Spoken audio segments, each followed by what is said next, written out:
네, 안녕하세요. 김영로 TV의 날짜 이야기입니다. 자, 오늘은 1월 28일이 되겠습니다. 자, 1월 28일, 1986년도 일이었죠. 저도 이제, 그때 당시에 이 중계방송을 이렇게 지켜보고 있었는데, 어, 미국의 그 챌린저 우주왕복선이, 발사가 돼갖고, 물론 한 1분 정도 지난 다음에 그냥 공중에서 폭발을 해버리더라고요. 아, 기가 막혔죠, 진짜. 아니, 어떻게 저럴 수가 있을까? 네, 그래서 이제 그때 당시에 그 우주선에 타고 있었던 7명의 우주인들이 모두 희생당하는 그런 사건이 이제 있었던 날입니다. 아, 글쎄요, 참 우리나라는 그때 당시만 하더라도 뭐, 이 우주 개발이라고 할까? 우주로 진출한 거에 대해서 꿈도 못 꿀 때였죠. 아, 꿈은 꿨겠죠. 꿈 꿨을 텐데, 그야말로 이제 거기에 접근하기에는 아주 역부족인 그런 상태였을 텐데, 80년대 중반이니까 사실 뭐 참 우리나라 경제가 막 이제 막 퀀텀 점프를 하는 이제 그런 때기는 했지만은 우주까지 관심을 둘 정도로 우리나라 경제가 이렇게 규모 있게 성장하지 못했던 때라고 저는 생각을 합니다. 참 그렇게 그 안타까운 그 사고가 있었던 날인데 그래서 이제 그들의 어떤 순직을 갖다 이제 추모하는 의미에서도 그렇고 우주왕복선이라는 게 도대체 무엇인지, 그게 왜 폭발을 했는지, 그에 대해서 한번 좀, 이런저런 자료를 모아갖고 한번 방송을 만들어 보았습니다. 네, 그, 스페이스 셔틀 챌린저 디제스터라고 이제 영문으로 돼 있는데, 챌린저 우주왕복선 폭발 사고에 대해서 한번 그 내용을 알아보는 시간을 갖도록 하겠습니다. 네, 우주왕복선 폭발 사고에 대해서 한번 내용을 알아보겠습니다. 챌린저 우주왕복선 폭발 사고죠. 1986년 1월 28일 날 바로 오늘 이 우주왕복선이 폭발을 했죠. 네. 네, 저도 이때 그 왕복선이 이렇게 발사되는 거를 이제 하다가 말씀드렸듯이 발사해갖고 쭉 올라가다가 그 허공중 하늘에서 그대로 폭발을 하더라고요. 그래서 다들 깜짝 놀랐죠, 진짜. 정말 이게 디제스터라고 이렇게 표현이 돼 있듯이 우리는 폭발 사고라고 번역을 했지만 이건 뭐 대재앙이나 다름없었던 거예요. 우주를 개척하는 사람들한테는. 네, 그 내용을 한번 볼까요? 미국의 챌린저 우주왕복선이 발사 73초 후에 고체 연료 추진기 이상으로 폭발해 7명의 대원이 희생된 사고. 네, 저도 생생히 기억이 납니다. 파란 하늘에서 그냥 폭발해갖고서 붉은 불빛으로 어, 화염에 휩싸여서 그 순간 그 우주인들 어떻게 되나 뭐 다 이제 희생이 됐죠. 예. 자, 챌린저는 열 번째 임무인 STS-51L을 위해 발사된 직후였다. 이 사고로 탑승하고 있던 승무원 7명 전원이 모두 순직하는 인명피해와 4,865억 원의 금전적인 손실을 입었다. 뭐 금전적인 손실을 꼭 얘기할 건 아니지만은, 그 금액이 뭐 보통 큰 게 아니죠. 우주선이 폭발했기 때문에. 이게 사실은 우주 왕복선이기 때문에, 어, 우주에 나갔다가 이렇게 돌아오고, 나갔다 돌아오고 하는 그런 이제 우주선이었기 때문에, 사실 진짜 매번 발사할 때마다 발사체를 내버리는 것보다는 이게 더 훨씬 이제 경제적으로도 이득이 될 그런 상황이었기 때문에 이제 이런 거를 개발했던 거죠. 네.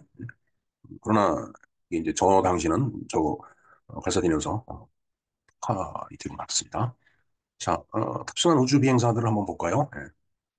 앞줄 왼쪽부터니까요. 여기서부터 이렇게 되겠습니다. 그다음에 마이클 제이 스미스 조종사고 공군 중령이고요. 그다음에 프란시스 스코비 선장 해군 대령, 네, 로널드 맥네이어 탑승 운영 기술자 물리학자네요. 예, 흑인이네요. 뒷줄 왼쪽부터는 앨리슨 오니드카 탑승 운영 기술자 공군 중령.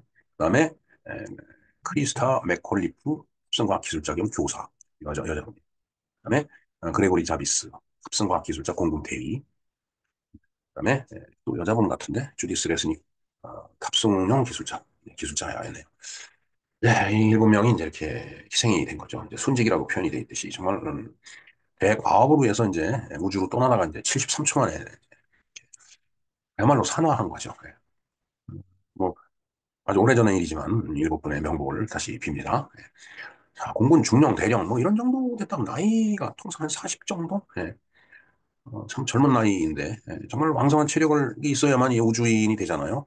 그런 어, 훈련을 그 고난과 역경을 겪어내고서 출발하다가 이제 이렇게 우리의 사고를 당하게 했습니다.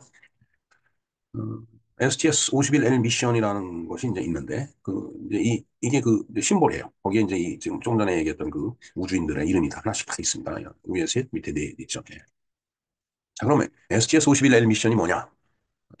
TDRSB 인공위성 궤도 투입 이게 주 목적이었다고 해요. 그러니까 그 인공위성을 이렇게 이제 싣고 이제 떠나잖아요. 그걸 이제 궤도에 올려놓는 게 이제 주 목적이었다는 얘기죠.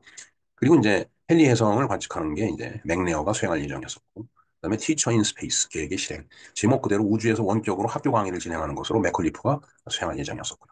그다음에 기타 여러 가지 과학 실험이 있죠. 그다음에 이제 우주에서의 색스폰 연주, 정식 목적은 아니며 맥레어와 그의 사적인 친분이 있는 작곡가 장미셸 자루와 공동으로 한 작업이었다라고 합니다. 그러니까 우주에서 이제 색스폰 연주를 이제 하는 뭐 근데 그런 일을 이렇게 쭉 하려고 했던 것이 바로 STS-51L 미션인데 이 미션을 위해서 출발하다가 이제 불의의 사고를 당한 겁니다.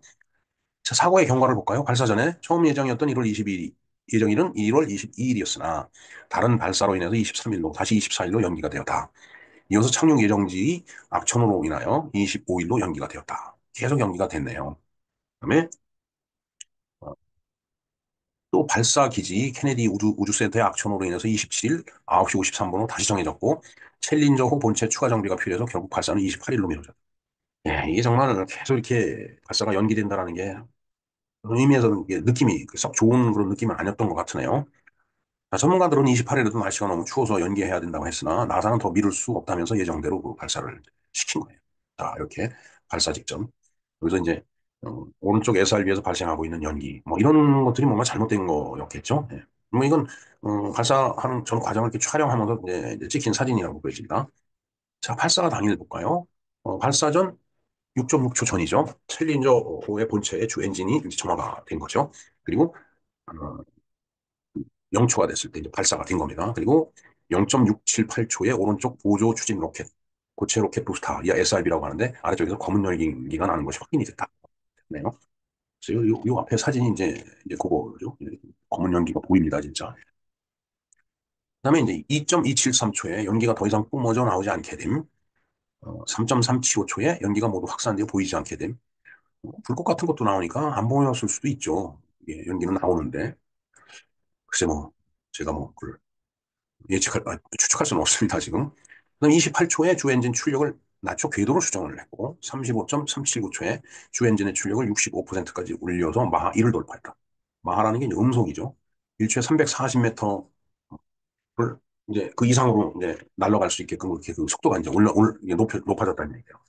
그다음에 51.860초에 맥스 Q에 도달. 가장 압력이 높은 지점이 맥스 Q라고 합니다.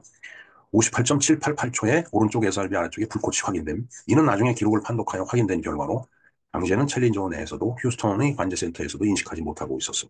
이런 게 이제 잘못된 거겠죠. 1분 0.238초에 불꽃이 SRB와 외부 연료 탱크의 연결 부위로 옮겨붙음. 그다음 1분 4.660초에 ET의 외부 연료 탱크입니다. 액체 수소 탱크에서 수소가 새어나옴. 1분 6.764초에 ET 수소 탱크의 압력 저하가 확인이 됨. 1분 8초에 관제센터 챌린저의 출력 증가를 지시함. 1분 12.284초에 오른쪽 SRB가 갑자기 바깥쪽으로 밀리는 현상이 관측됨. 1분 12.525초에 사후의 분석에 따르면 오른쪽 SRB가 갑자기 가속하였음. 이는 선내 승무원들도 인지하였을 것으로 추정되며 모두가 죽었기 때문에 알 수가 없는 거죠. 그냥 인지를 했을 거라고 추정하는 것뿐입니다. 그다음에 1분 13.025초에 조종실 CCTV에 기록된 마지막 부분으로 스미스 조종사가 계기판을 보며 오오 하는 반응을 하고 있습니다. 그러니까 뭔가 이상했던 거죠. 주 엔진의 작동 상태나 ET 압력 저하에 대해 의아해 하고 있는 것으로 추정이 된다. 1분 13.124초에 ET의 수소 탱크 위쪽 도움이 파손되어 산소 탱크 쪽으로 밀려 들어감. 동시에 오른쪽 SRB가 앞쪽 연결부 방향으로 들어오면서 ET를 타격함. 그러면서 이제 발을 한번 보여지네요. 사고 원인 분석을 이제 해놨네요. 발사 당일 추운 날씨로 인해서 발사대에 고드롬이 생겼다. 고드롬이 생겼다. 그러니까 날씨가 추우니까 이거 하지 말자. 그래는 나사 쪽에서는 더 이상 미룰 수가 없다. 그래서 이제 발사를 하게 된 거다라는 얘기였죠. 네. 자, 사고의 원인은 오른쪽 SRB에 고무재질로 된 오링, 고무 패킹이 추운 날씨로 인해서 얼어버려서 제 기능을 다하지 못했기 때문임. 발사 전 나사와의 회의 때 우주왕복선 고체 로켓 부스터를 설계하고 제작한 모튼 치오콜사의 경험 많은 고무 오링 기술자는 발사를 취소하거나 일정을 조정해달라고 몇 번이고 요청을 했다. 안타깝네요. 이때 좀, 야, 좀 체면이 좀 손상되더라도 이걸 연기를 했으면 이런 문제가 제거돼갖고서 이제 성공적으로 이제 우주왕복을 했을 텐데. 08번 보겠습니다. 매우 낮은 온도가 오링을 얼게 하여 확장력을 발휘하지 못하게 수축해서 금속 동체의 밀폐에 실패하고 초고온의 추진가스로 고무 오링에 타버렸습니다.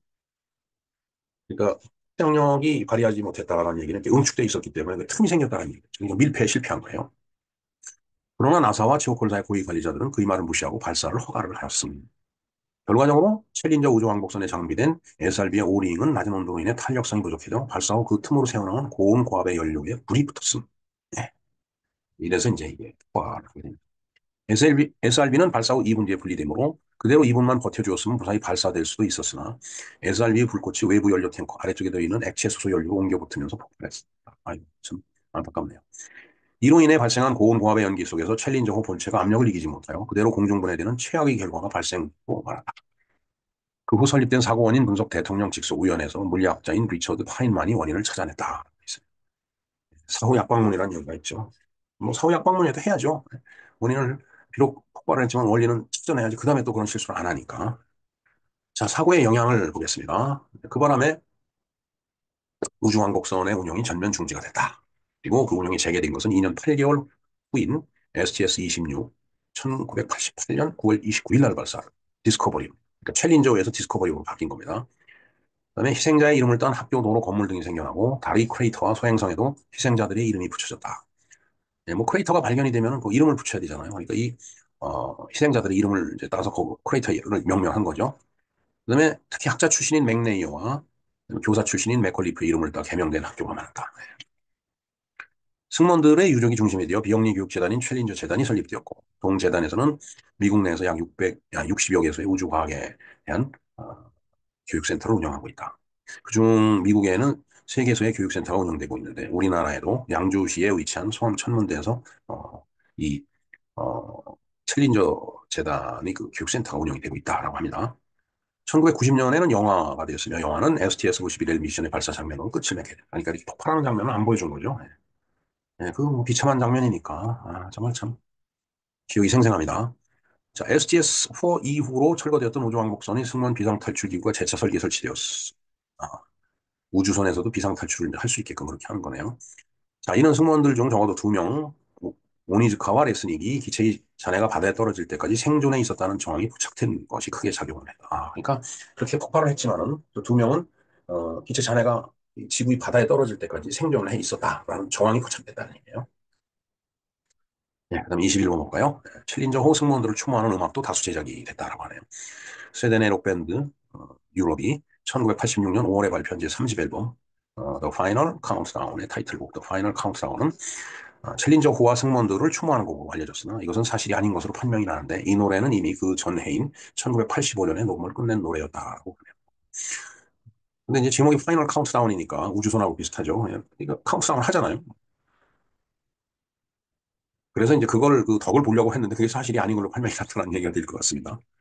자, 그다음에 장미셸 자르는 텍사스의 휴스턴의 150주년을 기념하는 공연에서 연주할 곡 중에 랑데뷰 4를 동곡을 공동 작곡한 로널드 맥리어를 추모하여 랑데뷰로 제목을 바꿔서 초연을 했다라고 합니다.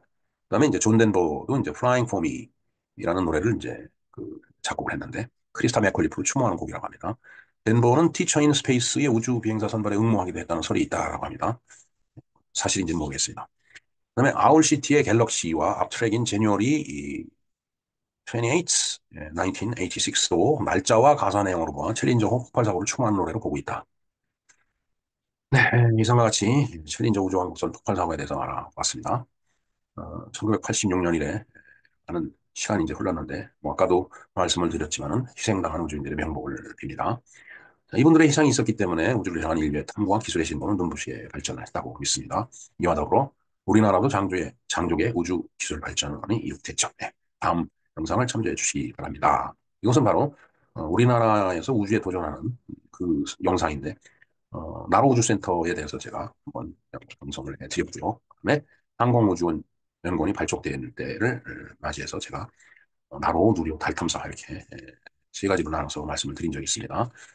네, 이 영상을 제가 링크를 다 걸어드리겠습니다. 한번 참조를 해주시고요. 그 다음에 이제 아폴로 11호가 달 착륙을 했죠. 1969년 7월 20일, 제 중학교 2학년 때입니다. 여름방학이었는데 하숙집에 앉아서 이제 라디오를 통해서 달 착륙했다라는 소식을 들었습니다. 네, 닐 암스트롱이 이제 처음 발을 내디뎠죠. 그때 한 얘기가 한 인간에게는 작은 걸음이지만 인류에게는 위대한 도약이다. 달 착륙한 뒤에 첫걸음을 하면서 남긴 말이었습니다. 근데 이제 이 아폴로 11호가 달 착륙한 거 다 거짓말이다 하는 음모론이 또 있죠. 예. 유튜브에서 좀 이렇게 찾아보시면 되겠습니다. 자, 그리고 요때도 제가 말씀을 드렸는데 제가 중학교 1학년 때 그때 우리도 이제 우주에 도전을 해야 되는 거 아니냐 해갖고서 어떤 그 강사가 와갖고 저희들을 이제 전교생을 운동장에 이렇게 모아놓고서 이 연단에서 이제 여러 가지 그 이제 설명하면서 우주 그 로켓 발사하는 그 모형 로켓을 발사하는 것을 보여주겠다. 해갖고서 운동장 한가운데서 이렇게 발사를 해갖고서 다시 떨어지는 어떻게 보면은 음, 장난감 같지만 사실 그런 데서부터 이제 과학이 시작되는 거라고 봐야죠. 중학교 2학년 때 그런 경험이 있습니다. 네, 그리고 오늘이 데이터 프라이버시 데이라고 합니다. 뭐 개인정보 보호가 굉장히 중요한 시대인데 정말 이 디지털 세상은 어, 부도덕하기 짝이 없는 세상입니다. 이 부도덕한 세상에서 살아남기 위해서 정말 개인정보 보호도 받아야 되겠지만 스스로 정보 보호에 굉장히 애를 써야 되겠습니다. 네, 이상 김영롱 TV에서 바라다본 오늘의 날짜 이야기였습니다. 감사합니다.